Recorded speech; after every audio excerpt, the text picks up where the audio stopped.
Welcome to Vision 2222, the podcast where we explore the scientific, technical, social, and human changes that we might see if we were able to travel 2 centuries into the future. We interview leaders in science and technology and experts in business and the humanities to look into the possibilities of the future. Vision 2222 is the brainchild of Mikhail Gladkikh and his co-hosts Amanda Chadee and myself, John Marsh. I'm an administrator in a materials science department at a major research university in Houston, Texas, where I have a ringside seat into the amazing research in the new materials that will enable us to thrive in the future. Our guest today is Dr. David Curry, former technology fellow and senior technical advisor at Baker Hughes, and former executive editor of the Society of Petroleum Engineers Drilling and Completion Journal. I'm Amanda Chadee, consultant and mentor to early-stage startups in biological and life sciences. I specialize in business development and funding strategies to support early-stage startups in the big leap from lab discoveries to creating and selling a commercial product. And I am Mikhail Gladkikh, your co-host. I'm a technologist. I specialize in 3D printing, digital supply chain, and everything related to Industry 4.0. In my spare time, I also write science fiction. And I'm really, truly delighted today to introduce our guest speaker, Dr. David Curry. Dr. Curry has over 30 years experience in metallurgy, material sciences, drilling-related research, and technology development with Baker Hughes, TerraTech, the International Drilling and Downhole Technology Center, and Schlumberger Cambridge Research. Before joining the oil industry, he spent 6 years developing and applying fracture mechanics-based integrity assessment for nuclear power plants. Dr. Curry has a Master of Arts in Natural Sciences and a doctorate in fracture mechanics, both from Cambridge University. He is a fellow of the Institution of Mechanical Engineers, a professional member of the Institute of Materials, Minerals, and Mining, a distinguished member of the Society of Petroleum Engineers, and chartered engineer. Dr. Curry's SPE, Society of Petroleum Engineers activities include having held the positions of Technical Director for Drilling and Completions, Executive Editor of the Drilling and Completion Journal, Chair of the Research and Development Technical Section, and serving on a number of other technical and meeting committees. Dr. Curry is now enjoying his well-earned retirement, and I'm truly delighted to introduce him as a guest speaker for today's episode of Vision 2222. Welcome, David, and really appreciate your time today with us. Do you have anything else to add? No, beyond saying thank you, Mikhail, for inviting me onto your podcast. I'm looking forward to the discussions. Thank you, David. And I'll just jump in with the first question. So you are you're one of the leading industry experts on everything related to drilling, drill bits, and fracture mechanics. I remember a few years ago, we had discussions about challenges of drilling in unconventional reservoirs, such as shale or pre-salt offshore Brazil and volcanic rock, something truly unique and unconventional. With current shift toward renewable energy sources, is this field of research still relevant, you think? For example, what are the challenges drilling geothermal wells from rock, environment, and materials perspective? Is this still a good field of study? Is this still something that you think we need to keep developing?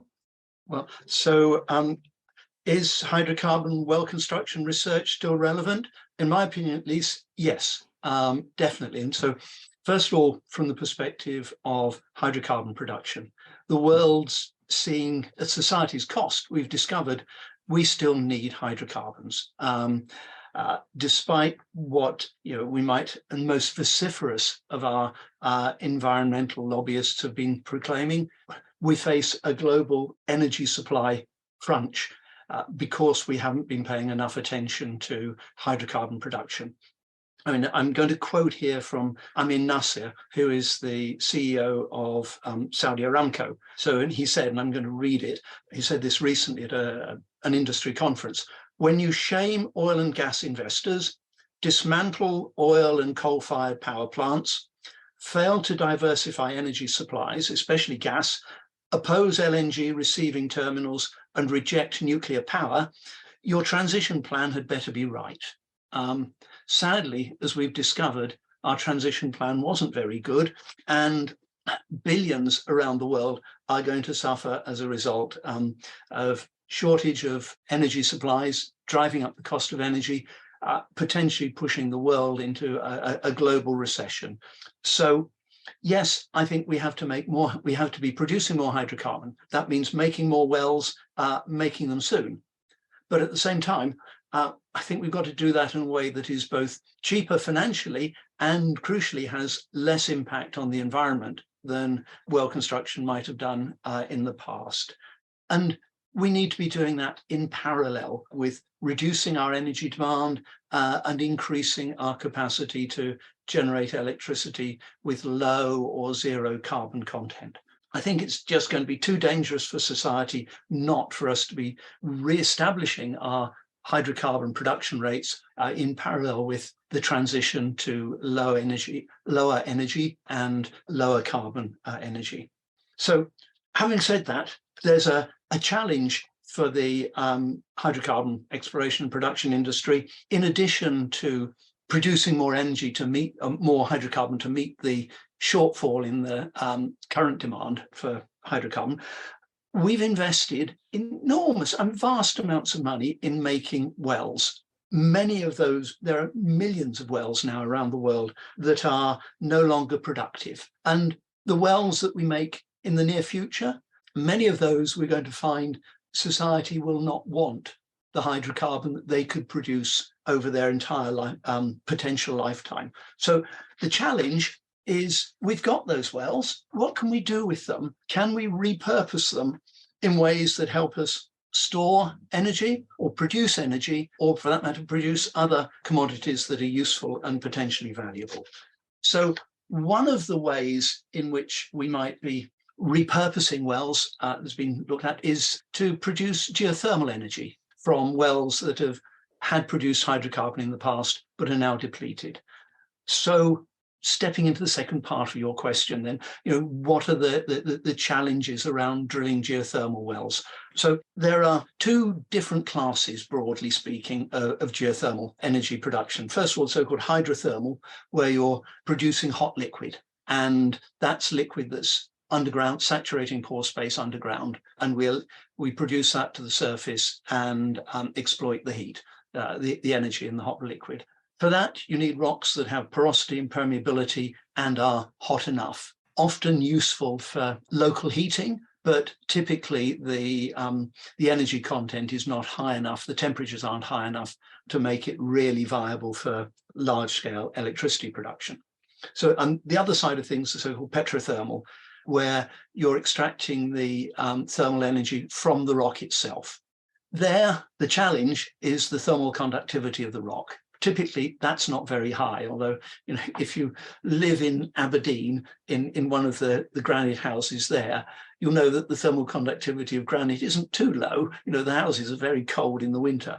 But the challenge is that you have, because of the relatively low thermal conductivity of rock, you have to have large or high area of contact between the hot rock and your thermal transport medium, the fluid that you circulate down into the well and back up to extract the heat.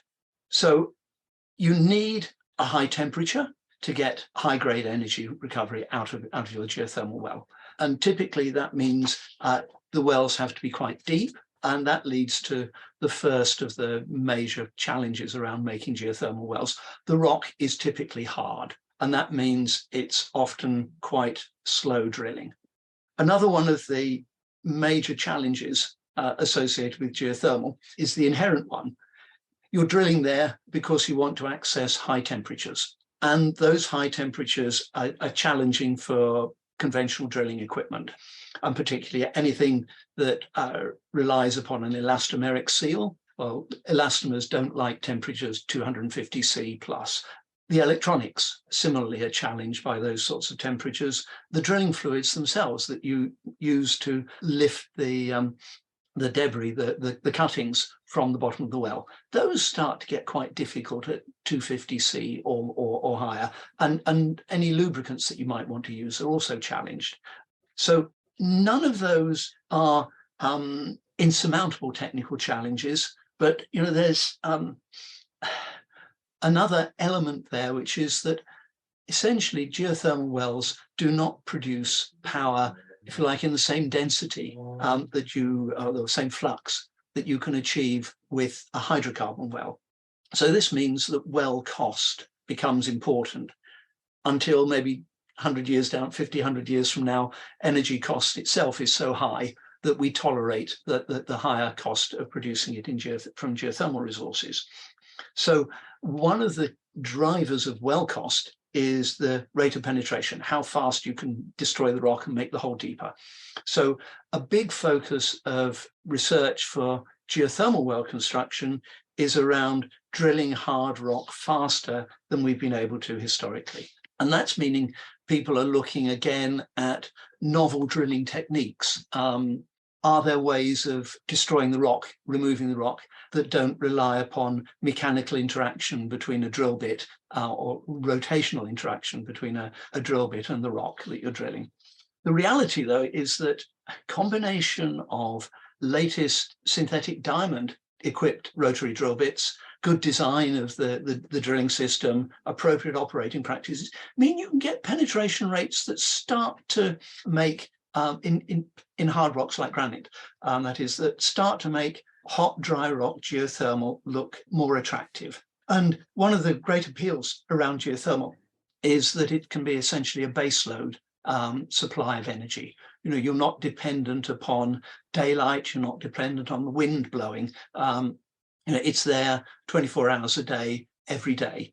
So one of the concerns, which I haven't really had to worry or mention yet about geothermal, though, but just might start to worry us in 200 years' time if we've been extracting vast amounts of energy from the Earth's core, is what impact will that have on the sort of stability of the Earth's crust over the long term, when we've taken thermal energy from the core and brought it to the surface? We're changing the existing thermal gradient. Trivially at first, but maybe we'll know by 2022 whether or not that's a concern. Oh, thank you, David. I appreciate your insights and explanation here.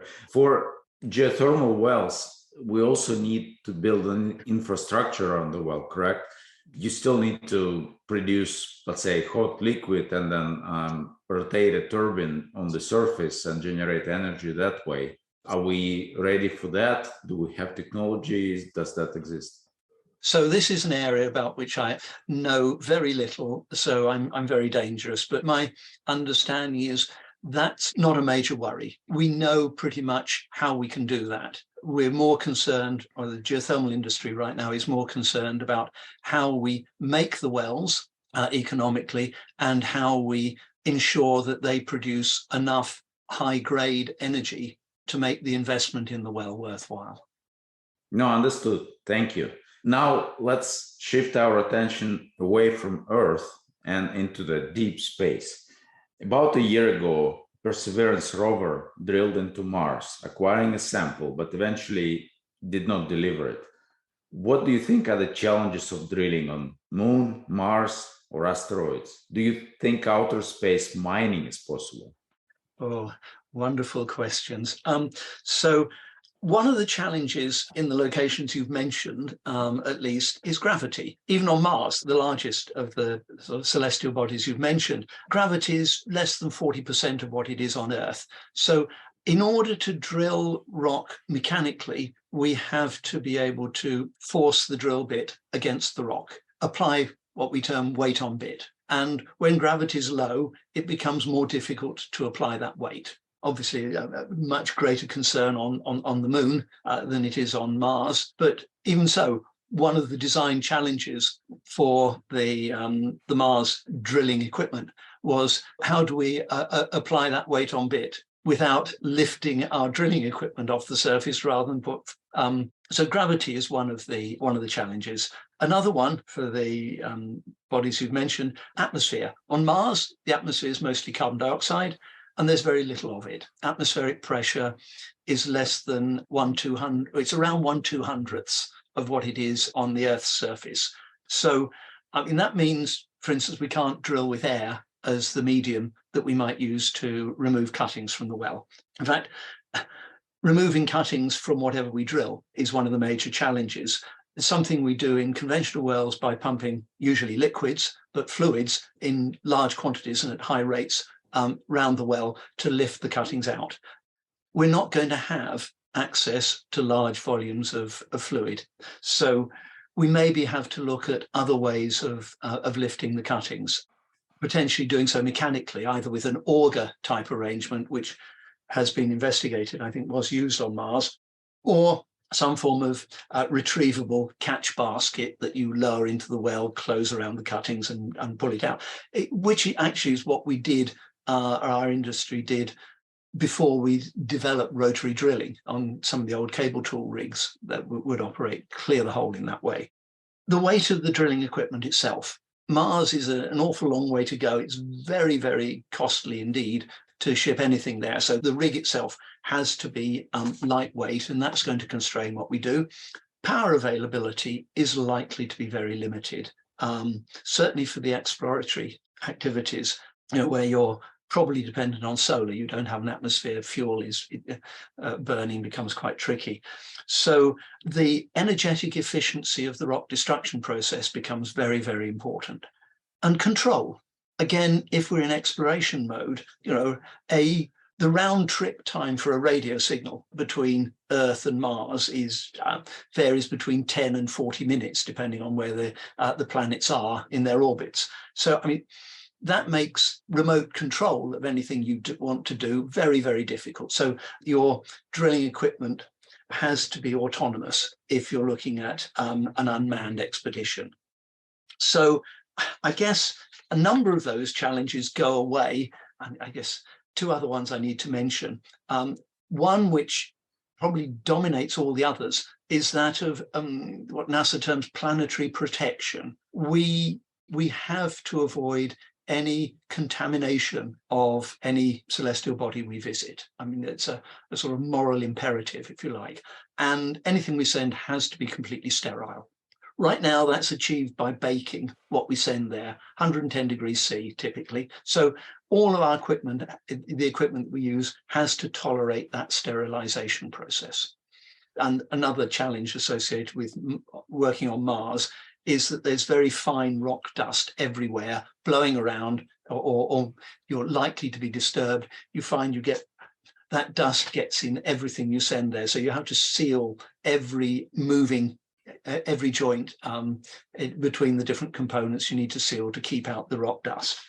So I guess, is outer space mining possible? Well, in the context of manned presence on those celestial bodies, potentially, but I think you need to have a very significant presence there, and you have the power supplies, you have to potentially even have the manufacturing capabilities there in situ, using materials available to you in situ if you're going to do anything large scale, because of the challenges of transporting significant materials those vast distances. So what I think I'm hearing from what you're describing is the better way to do it is localizing that mining production operation, and to have as little impact as possible, manufacture everything in situ, and potentially have something like AI controlled operations, so you don't have remote control from Earth, or you don't have people in the environment that's not built for people. Yes, I think that's a very good summary, Mikhail. Yes. Yeah, and it's exciting. So you mentioned that the planetary protection and the need not to disturb the environment on those planets that we're visiting. I've read recently about the moon, and apparently we brought these tardigrades. These are little tiny, actually, animals, but they have the unique ability to survive very high temperatures, and they can actually survive outer space as well. And apparently we brought them with us, humans, to the moon. and they are now living there or existing in some way. They have a unique capability to kind of expel fluid from their cells and go into that state for an indefinite amount of time. So this is quite interesting in its own term. They're also pretty scary looking, Mikhail. No, they're pretty funny. People call them water bears. Yes, I mean, it's a very worrying observation. And fortunately, I suspect that, or I hope that the moon is not likely to suffer. There are no other life forms there that might suffer catastrophic damage as a result of our carelessness. Right. So let's get back to Earth. David, what excites you about the field of materials research today? I keep hearing about, for example, new allotropes of carbon, such as graphene with E, and most recently, graphene with Y, and there are others. What else should we pay attention to? What is really exciting, interesting, have fundamental consequence? Gosh, to start, I'm going to try to possibly preaching to the converts already here, but it's the importance of material science to mankind. I mean, it's no accident that the ages of mankind are labeled with the dominant materials, sort of Stone Age, Bronze Age, Iron Age. To a large extent, it's the properties of the materials available to us that control and limit the performance of our technologies, our material standard of living. Now, coming on to what material science, we can, if you like, play with composition. We can adjust composition, we can adjust microstructures, but to some degree, material research is constrained. There are only so many elements, so many isotopes available to us, unless that is we find some way to stabilize those elements or isotopes that are currently unstable, or even add additional particles to create yet heavier elements. So having said that, and talked about some of the constraints, an area that in materials research, which I think is enormously powerful, enormously exciting, is that of computational material science, material simulation. I mean, in principle, at least, it allows us to investigate computationally compositions and microstructures, what if properties they might confer on materials, without being constrained by having to produce those materials first. So in other words, you can set a target for material that will give you unique and valuable properties, compositional microstructural target, and then start to work out ways to make it, rather than produce that material and see what properties it's got. I mean, we're currently limited by computational power, but that's going to improve with time. And 200 years from now, who knows what the limits of computation will be, but they will be vast. And so computational material science, it not only gives us insight into what sort of materials we want to produce, but also potentially how to produce them. So having said that, new materials that I think the areas where we might need to be active and where we will have things in 200 years we don't have now. So truly high temperature electronics, for instance, we're currently constrained by the temperature limits on silicon-based semiconductors. And I'm old enough to remember the adoption of silicon as the substrate for most semiconducting devices. And we definitely are pushing we know what the limits are there. So we're looking for new substrates, maybe even diamond, but high temperature energy storage. Talked about energy challenges. I think I'm likely to come back to them as well, but high temperature energy storage, I think, is going to be a real focus of attention. Likewise, high temperature elastomers, polymeric materials that can tolerate operating at higher temperatures. So I think those are areas where we're going to see some material focus. Continuing on that thought and computational materials research, what are your thoughts on metamaterials and multi-material structures? Can we simulate that and make this an application for computational materials? And what new applications you think we could uncover if we have the ability to place materials of choice within any voxel of the object?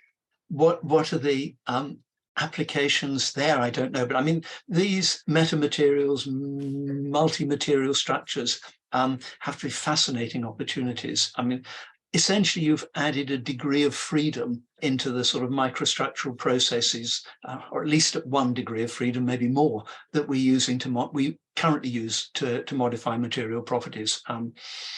Things like precipitation hardening processes, for instance, or chemical adjustment of second phase morphologies within a material. So we've seen how, get one example, changing the shape of graphite flakes in cast iron can change dramatically the toughness of the material. So there are a host of things you might be able to imagine once you have the ability to assemble controlled, fine-scale, multi-material structures.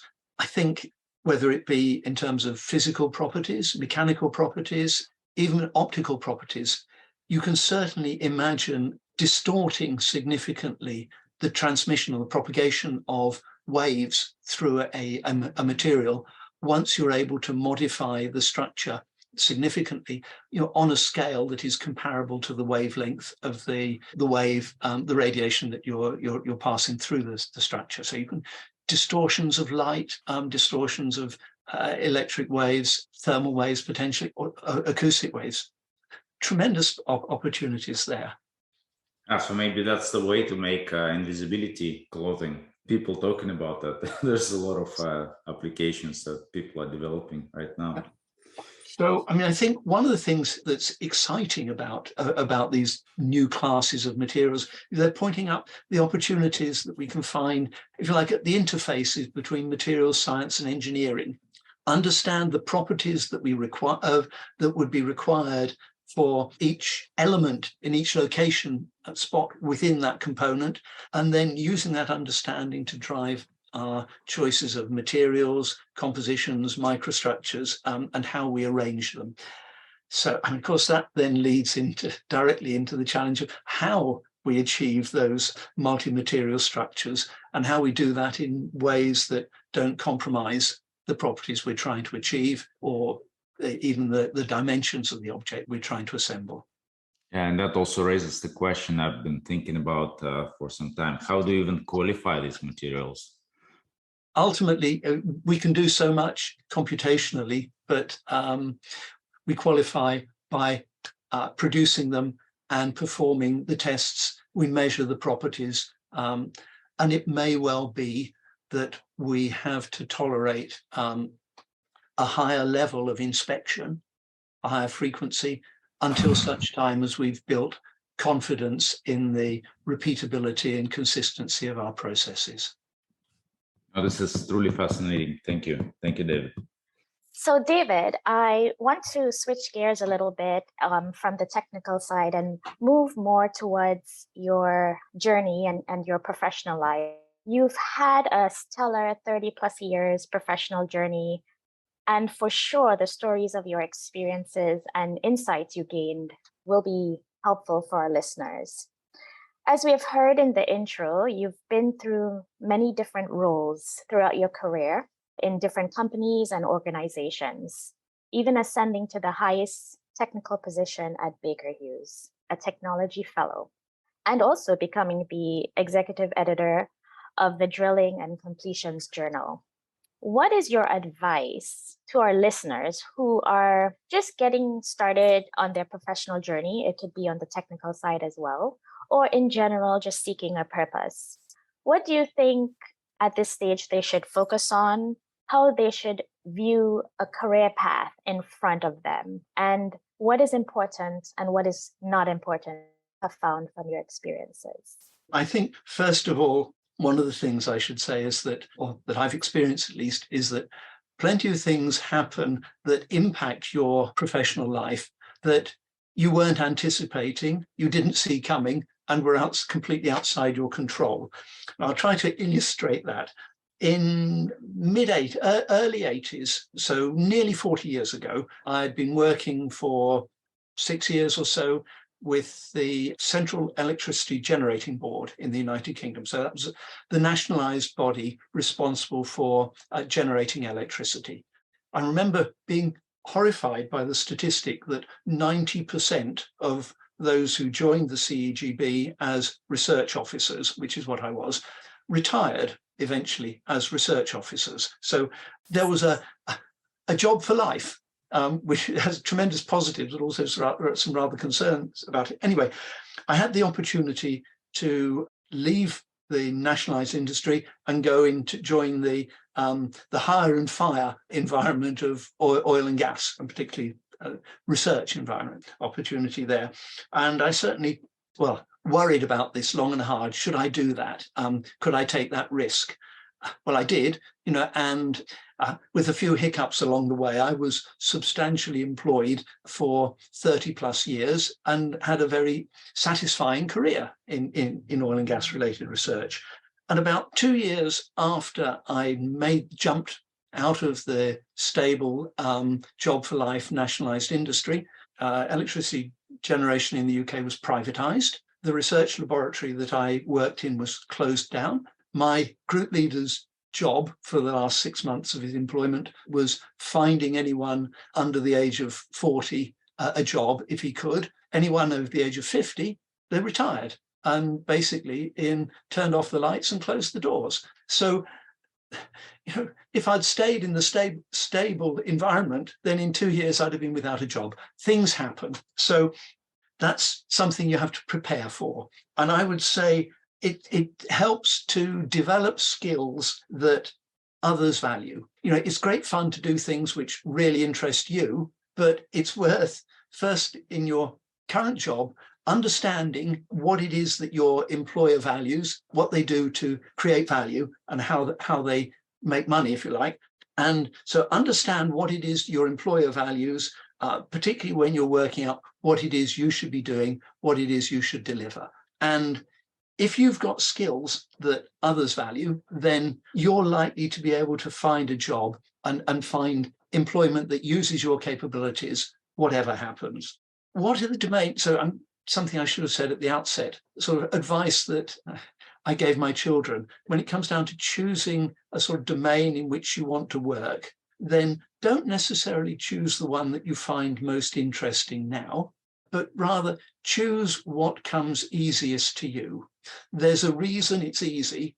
It's because that's the way your mind works. And that's the domain in which ultimately you're going to get furthest and from which you're going to be able to derive most satisfaction. So another bit of advice would be investigate and engage with the relevant professional society for whatever your activity is. It's a tremendous opportunity to learn, to be exposed to, interact with, learn what's happening in your profession, but outside your immediate employment circle. It's an opportunity to learn, to broaden your understanding and your experience, your knowledge, if you like, of your profession. And it's also an opportunity to broaden the group of people and companies with which you're in contact and who have visibility of you as well. The other thing you'll find is that sort of volunteer activity can be tremendously satisfying in its own right, as well as being very useful for your career and for your profession. Yeah, and I agree. These are remarkable points that I'm sure that our listeners will find valuable. And I'm actually going to take what you tell your children and tell my children to choose what comes easiest to you. I think that's so valuable. And it gives you an insight into, letting children be who they are. And, eventually that would lead them into a career that they would find happiness in. I also liked your point where you said, be willing to sort of get out your comfort zone. And this is something that maybe myself and I'm sure lots of other people find very difficult, but it's such a growing experience. So I agree 100%. It's very valuable information. So I want to move on to asking you about some of the challenges that we may see in the future. So We heard that you spoke about challenges in drilling, sample collection, and even preservation of these samples both on Earth and Mars, or even looking at new classes of materials. Tell us, what are the current trends in technology that you believe are fundamentally changing material science or in general engineering fields? And why do you think these trends are important? Well, I'll try to answer that again. My vision is restricted, and I only have sight of just a small element of what happens in science, technology overall, tiny element of that. So one of the things, though, that one of the ways in which research technology development now differs from 200 years ago is the sheer volume of research that's being done. There are many, many more researchers now than there were even 50 years ago. Mostly as well, unless we're remarkably lucky, we make incremental steps, incremental progress or expansion of our knowledge. But having very many small steps is accelerating understanding, accelerating filling the gaps in our knowledge so that we have a fuller coverage of the natural phenomena that we understand and can exploit. Even though it's, and I guess having many more people also active in research means that we're likely to see more of the giant steps simply because we've got more people looking to try to take them. So that's, if you like, one of the observations. I don't know if that's going to change over time, if we'll see continued investment in technology development. I hope very much that we will. So numerical simulation is something, I mentioned computational material science earlier. Computing power is something we have now that we didn't have 50 years, 30 years ago, 50 years ago, let alone 200 years ago. So numerical simulation is allowing us to investigate many things which are difficult to investigate experimentally or challenging experimentally. And that's not just around materials. My eldest son is a computational biologist. And so he's modeling complex systems, complex biological systems, where there's a large degree of uncertainty attached to many of the properties of the system, and doing that in a way that allows you to extract, in his instance, causality from large-scale clinical trials. So, I mean, numerical simulation is a clear trend that's going to be very valuable for us. And we're seeing, building on that, digital control of systems, digital control-based automation. I mean, they give precision and repeatability in manufacturing, for instance, now that we just could not achieve with human control of the manufacturing tools and machine tools. I've mentioned numerical analysis, numerical simulation. I have probably discovered already I'm a good grumpy old man. And one of the areas I worry about is that sort of big data analysis could be taken as a way of shortcutting or of replacing scientific understanding. Data can mislead unless, if you don't have absolutely all of relevant data for the system that you're analyzing. And very often we don't know what's relevant. So here there's some benefit, I think, for us developing hybrid, if you like, scientifically or physically constrained data analysis, if you like, supervised machine learning. I see significant potential there.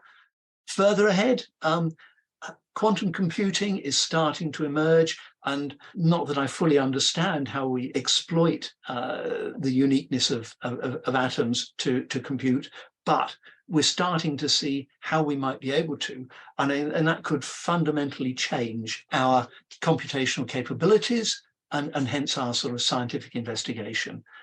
There's a significant expenditure on fundamental particle research, and I don't really understand how it's valuable, but I'm sure it is. It helps us have a deeper understanding of the world in which we live, and that understanding is going to help us do things better and to do better things, I'm sure.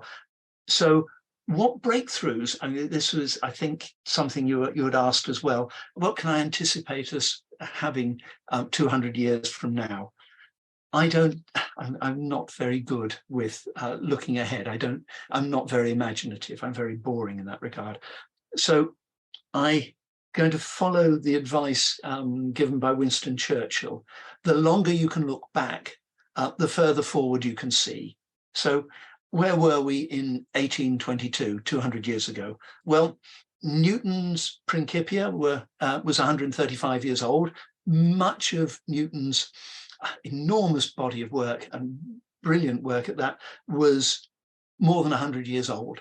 We'd just got the first law of thermodynamics defined, about 1820 there around, but only the first. The other laws of thermodynamics were going to come later. Maxwell's equations were still 50 years away.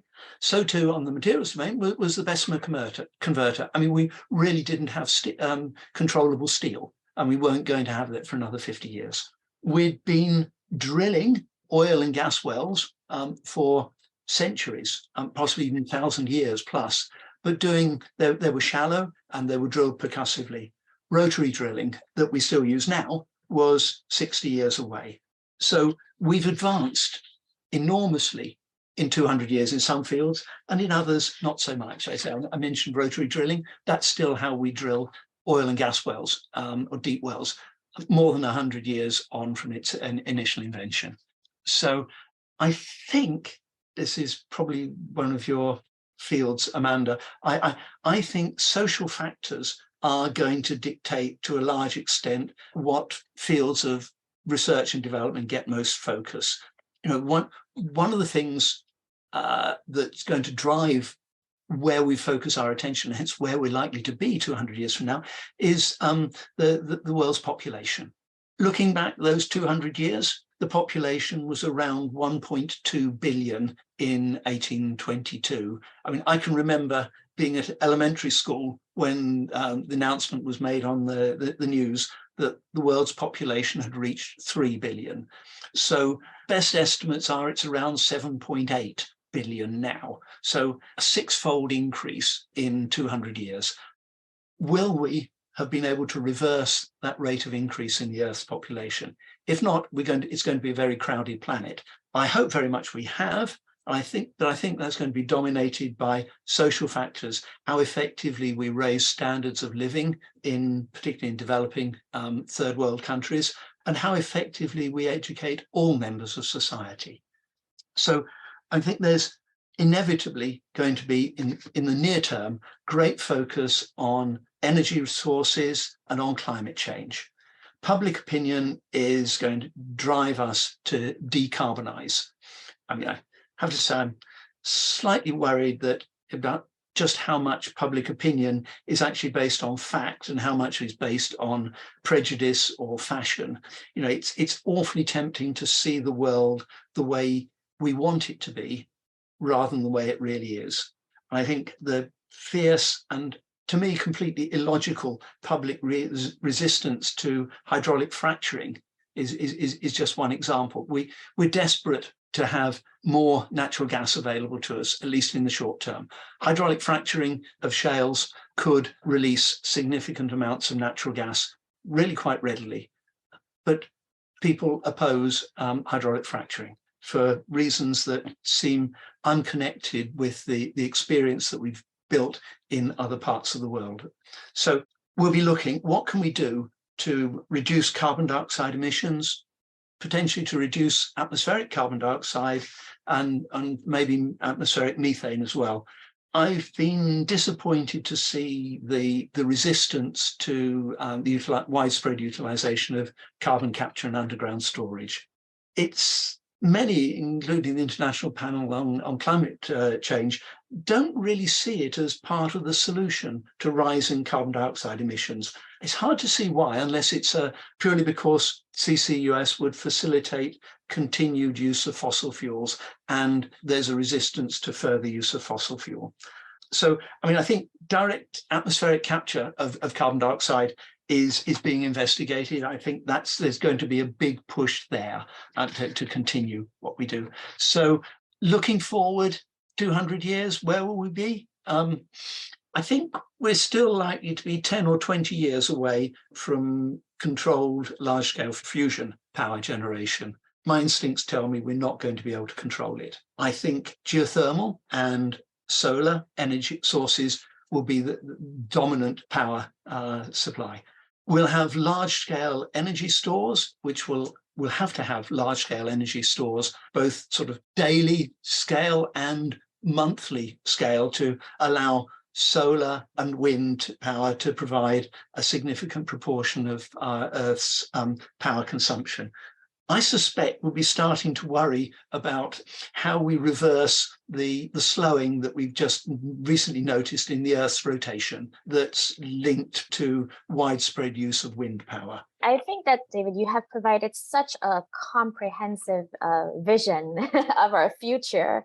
And, just by you touching on these main points, such as AI computing, data science, computing power, that being such an important role in, the next 50, 100, 200 years, and then going on to understand the energy aspect of our future, and as well as climate change, the role of geothermal energy, solar energy, even decarbonization, as you mentioned. This also, will play a huge part. And then I like how you touched on the benefit of society as a whole, and controlling the population of the Earth and how much it has grown. And together, it provides such a big and comprehensive picture of what we should all look into, in thinking about the future in 50 years, 100 years, and 200 years. So that was excellent, David. Thank you. If I may, Amanda, and I'm conscious sure. I've run a long way over time, but there are a couple of things I would like to add to what I've said so far. First of all, I think, and I hope very much, that we'll be seeing more attention paid to adaptation of lifestyles and cultural positions, situation. How do we harden society against the effects of a warming planet? We have to accept that it may not be in our power to stop the Earth from warming. We know that there have been large fluctuations in global temperatures in geologic past, vast changes in sea levels, in continental distributions. So how do we adapt society?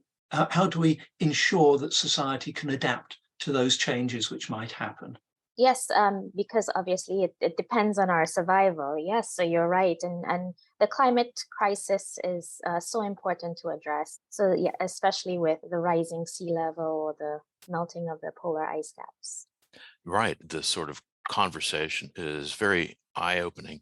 One of the things that we do is to ask our guests to really jump off the cliff of uncertainty and speculate heavily. So here's the question that we use to stimulate that. You've already taken an imaginary trip with us, led us on a trip into some of the futures that we need to be concerned about. Do you think that actual time travel is possible? And if it is it only backward or forward? And if you had the chance just to take one trip, either forward or backward in time, where would you go? Or I should say, when would you go and why? Oh, goodness. Do I think time travel will be possible?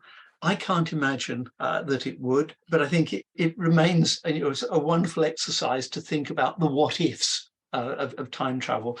So, Mikhail, you may be aware of the writings of a now sadly deceased Englishman, Douglas Adams. I mean, he had great fun in investigating the restaurant at the end of the universe, where every evening a meal would be served to a different group of diners who had traveled forward in time to the end of the universe to witness its end, and then would be put back into their time ships and shipped back to their origins after they've experienced the end of the universe. Fascinating, and all sorts of paradoxes that you can assemble doing that. So I have to say, I would not want to make a one-way trip in time. I hope very much that this imaginary journey that I've been offered, for which I've been given the free ticket, if you like, is, for me, it has to be a return. If I'm not guaranteed of being able to get back to where I am now, then I'm not going to go. There's simply too much in my life, too many people that mean so much to me that I do not want to leave them behind. So I'm going on a round trip. I wouldn't want to go forwards in time. I worry too much that I might learn things that I really wouldn't want to know, things that might happen in the future that I don't want to know about. So there is one possible situation in which some might wish to make a short-term, a jumper a little way forward, go to the finish of next year's Grand National, the sort of biggest horse race in the United Kingdom, find out who's going to win, and then come back in time to place a bet on it. Maybe there's appeal in that. No, I'd go back in time, I think. And how far back? Well, there are lots of things in my life that have happened to me that I would love to be able to experience again. In the recent past, just a few weeks ago, my 5-year-old granddaughter just fell asleep on my lap. She was tired and she was comfortable with me. And so I'd love to be able to experience that again. There are just too many historic events that would be fascinating to observe that it's difficult to pick any one of them. I try to identify a couple. The first performance of Beethoven's Ninth Symphony, Beethoven himself conducted. He was profoundly deaf at that point. The soprano soloist, after they finished, turned him round to face the audience to appreciate their applause. Can you imagine being at one of Newton's lectures for the Royal Academy? So this may be slightly out of keeping with the theme, if you like, of the discussion, but I think what I would do is ask you to take me back nearly 2,000 years so that I could hear Jesus Christ preaching and teaching. I don't really care what specific episode it was, just to hear his message of hope and to be able to bring that back with me and keep that with me, carry that with me to the end of my days. Such an awesome explanation. I appreciate very much what you're saying. My bachelor's degree is in history, and so I definitely sympathize with your hesitation to make a single choice in what you would see in the past. I definitely get your notion of not wanting to know certain things in the future because they might be hugely depressing. They might be, on the contrary, they might be quite hopeful, but too much is unknown. I wanted to ask you a quick question about the challenges we're facing right now between public opinion and reality. And of course, that happens across the political spectrum, but right now we're facing this political military disaster that's happening in Europe and the ripple effects affecting the entire globe. Do you have any notion of whether those facts that we are now all facing might help shift public opinion to give us the ability to do things like hydraulic fracturing in the UK and Europe, where there are very large gas reserves lying untapped, and using those to reduce the threats from other players who would be malefactors? Well, first of all, I should say as I'm sure everyone here in the interview is, just utterly horrified that we find a war being fought, people dying completely unnecessarily. It's so close to our experience and our perception. We tell ourselves that war has ended, that war ends, but it seems it never does. The First World War was not the war to end all wars. We can but hope that this one is resolved soon in a way that is equitable and has some humanity, that we can find some humanity in its resolution. But certainly the disruption to the supplies of energy is impacting upon much of the rest of the developed world. And will that drive a change in people's perceptions? I don't know. We're seeing, so in different countries, different societies seem to have greater or lesser degrees of pragmatism. Germany is even now switching back to coal-fired power generation, burning lignite to generate electricity. Very recently, it's been announced that one energy provider is literally dismantling wind turbines to be able to extend an open cast lignite mine. The energy density that they can achieve by mining the lignite is much greater than the wind generated power that they're taking out of commission. But it's something that is completely counter to what the drive to lower carbon dioxide emissions. So, but that's possible in Germany, and yet, as we say, in the United Kingdom, where we could potentially be tapping into significant amounts of natural gas, the production of which could have real impact on the shortage of energy, drive down energy costs for not just the United Kingdom, but for many around the world. And yet we have resistance, tremendous resistance. Our most recently appointed Prime Minister, one of the first announcements he made was that he would reinstate a ban on hydraulic fracturing in the United Kingdom. And that's driven in part by equivocal guidance from scientific and geological organizations within the United Kingdom. I would have hoped that there could be some willingness to look at history and look at the experience of particularly the United States, where hydraulic fracturing is such a widespread, so has been used so many times. We know the concerns might or might not be a concern. We know it doesn't kill. So will there be more pragmatism? In the United Kingdom, the public opinion seems to be we should be investing in wind and solar, invest in renewables, and rather than investing in more hydrocarbon. It's politically unpopular to do the latter. Very interesting. I don't understand why. That's me being blinkered. Well, no, I sit here as someone who appreciates history. I really appreciate your quotation from Winston Churchill. I hadn't heard that before. The further back we look, the better we can see forward. And I appreciate very much your wanting to go back in time only far enough to have the experience again of your grandchild on your lap sleeping. That, to me, is where the hope lies, where people pay attention to the past, but also to the future that's in their laps, and perhaps open our minds to what we need to do to reach the future in real time. Here in the United States, we have our own political challenges where in certain parts of the country, if you even admit that there is global warming, you cannot be elected into office. It doesn't happen. So it sort of goes to show that extremes are dangerous on each end of the political spectrum. Perhaps we will find a way back to where we can have intelligent conversations and reach reasonable conclusions to make progress. On that sort of note, do you have a sentence or two that you would like to give us to kind of bring things to a close, and then also tell us about some of the sources of information that you might share that people could go and dig into on their own based on the interests that we've uncovered for them? Oh, goodness. I guess I can probably address the first part easier than the second.